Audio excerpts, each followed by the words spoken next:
Exodus 10.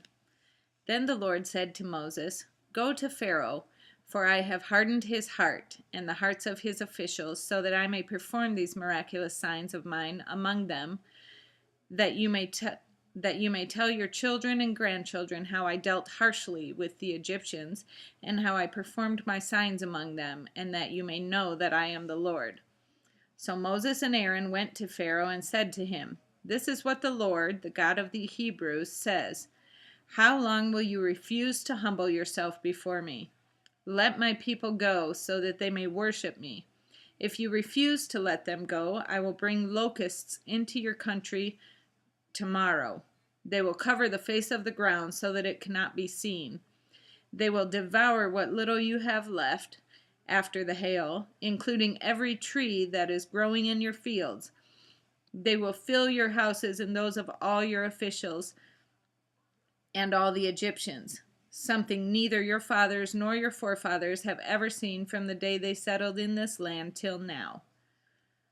Then Moses turned and left Pharaoh. Pharaoh's officials said to him, "How long will this man be a snare to us? Let the people go, so that they may worship the Lord their God.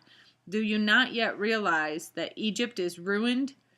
Then Moses and Aaron were brought back to Pharaoh. "Go, worship the Lord your God," he said. "But just who will be going?" Moses answered, "We will go with our young and old, with our sons and daughters, and with our flocks and herds, because we are to celebrate a festival to the Lord." Pharaoh said, "The Lord be with you. If I let you go, along with your women and children..." Pharaoh said, "The Lord be with you. If I let you go, along with your women and children, clearly you are bent on evil. No, have only the men go and worship the Lord, since that's what you have been asking for." Then Moses and Aaron were driven out of Pharaoh's presence. And the Lord said to Moses, "Stretch out your hand over Egypt so that locusts will swarm over the land and devour everything growing in the fields, everything left by the hail." So Moses stretched out his staff over Egypt, and the Lord made an east wind blow across the land all that day and all that night. By morning the wind had brought locusts.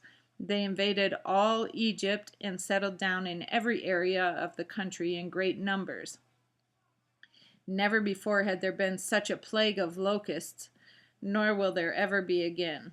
They covered all the ground until it was black. They devoured all that was left after the hail, everything growing in the fields and the fruit on the trees. Nothing green remained on tree or plant in all the land of Egypt. Pharaoh quickly summoned Moses and Aaron and said, "I have sinned against the Lord your God and against you.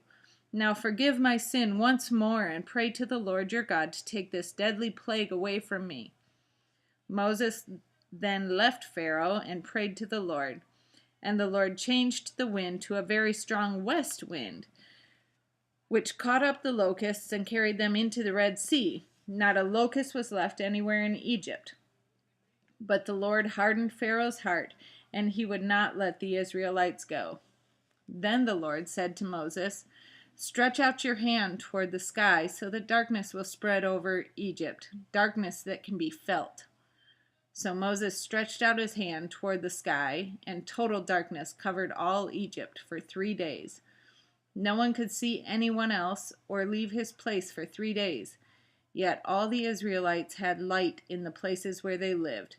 Then Pharaoh summoned Moses and said, "Go, worship the Lord. Even your women and children may go with you. Only leave your flocks and herds behind." But Moses said, "You must allow us to have sacrifices and burnt offerings to present to the Lord our God. Our livestock too must go with us. Not a hoof is to be left behind.